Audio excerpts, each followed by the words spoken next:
Hi, how's it going? Welcome to the podcast, Decades and Darkness. My name is Ashley Rose, but you can call me Ash. And if you're new here, hi, hello. You can call me Ash, like the Evil Dead. Anyways,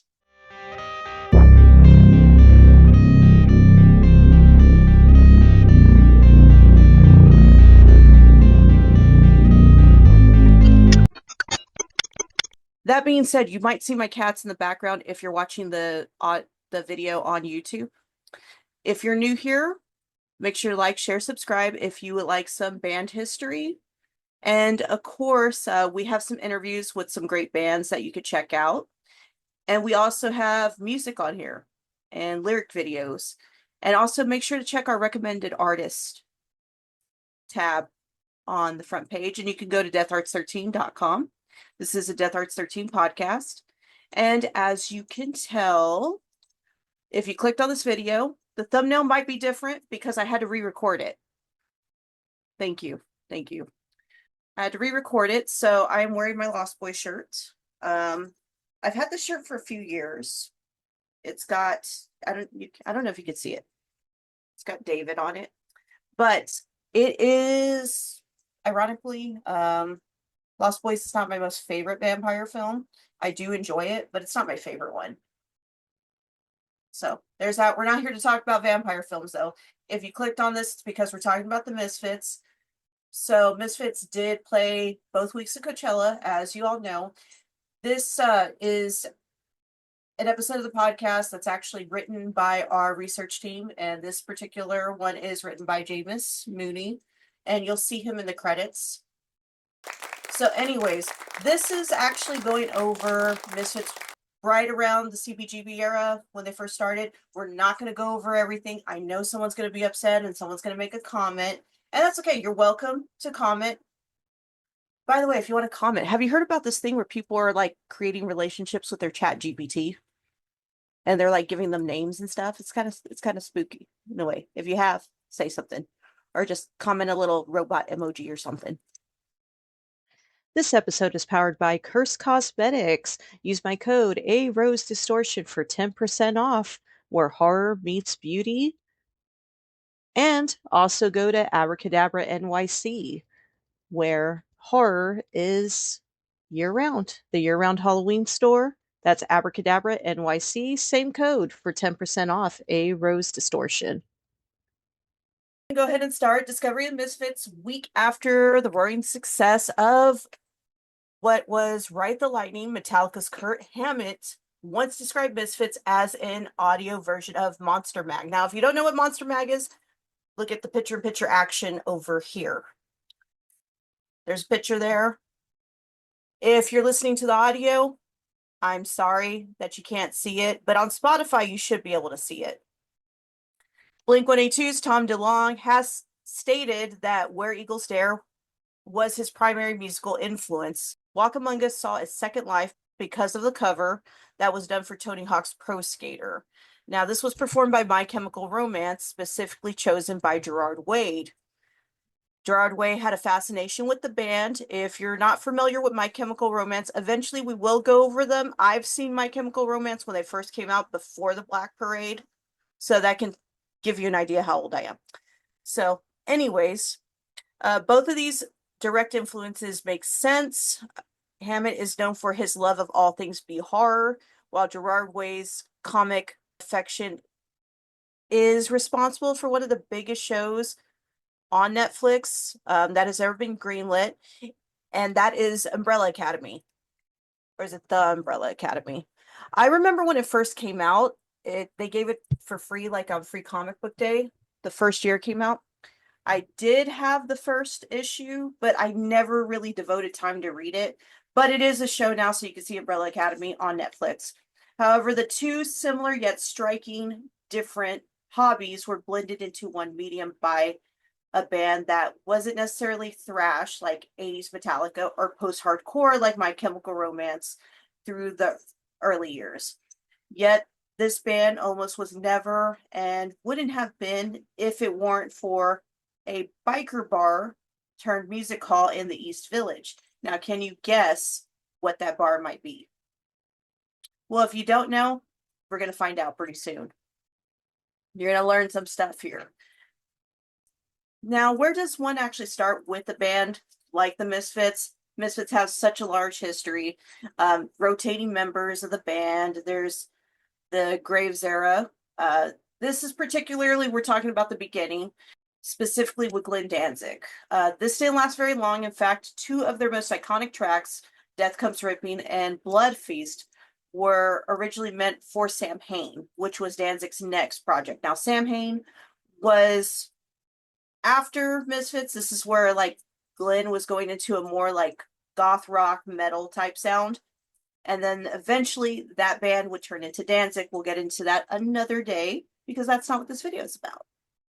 They had a revolving door of members outside of two, which didn't follow the punk blueprint of the Clash or the Ramones. They eventually became more popular, I would say, after they split. To start, we will go into the matter of the thing that people tend to gravitate towards, which is their iconic logo, a logo inspired by the Crimson Ghost, a sea horror serial film from the Truman era. Now, the film did have 12 chapters and was more like a stage play compared to a standard movie.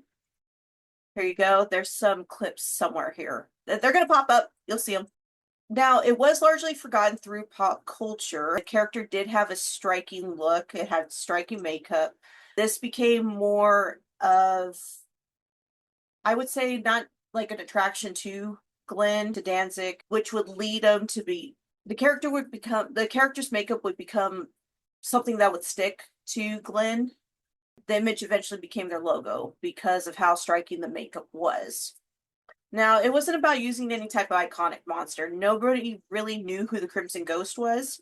It was about using something unique at the time. The Misfits logo is what stood out. It displayed Glenn's exact vibe, calling out to an alternative group of people who didn't yet have a community. They didn't necessarily quite fit into the scene at the time. For instance, if you saw the Ramones walking down the street, you're like, hey, that's the Ramones. You know, you saw the Clash, you're like, that's Clash. The Dead Boys had the same thing. We're going to get to that point in time, but this would eventually lead to a logo that would vibe with their actual look. When Duff McKagan put the logo on his bass during his hair metal peak, it went from underground to mainstream at that time, despite only having 2 albums that came out. The image actually carried at that point. It's something that stuck with people. Now, you can argue that that did help or it didn't help. They weren't about making an album to capitalize. They didn't necessarily sell out. In the 80s, that mattered.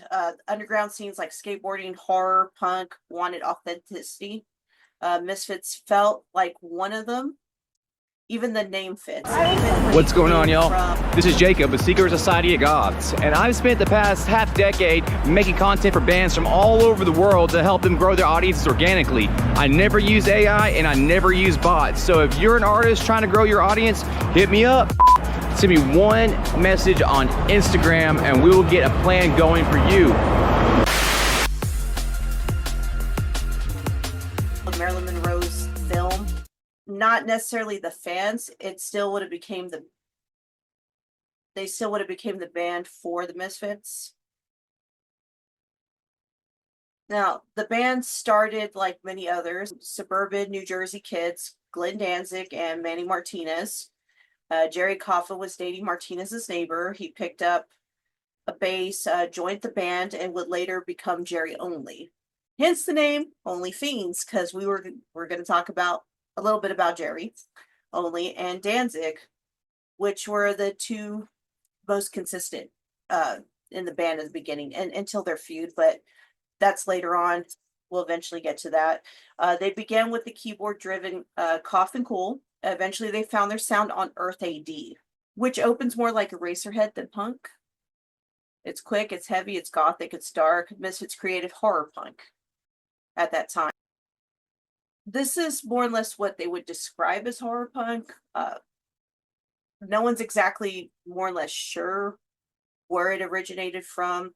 If it was Screaming Jay Hawkins, if it was the Ramones doing some horror, classic horror tracks, or if it was the Misfits, but most of the time it's usually credited to the Misfits at the time. They found that they found their sound playing in Manhattan's legendary CBGB bar, a venue originally meant for country, bluegrass, and blues. Instead, it became a punk cathedral.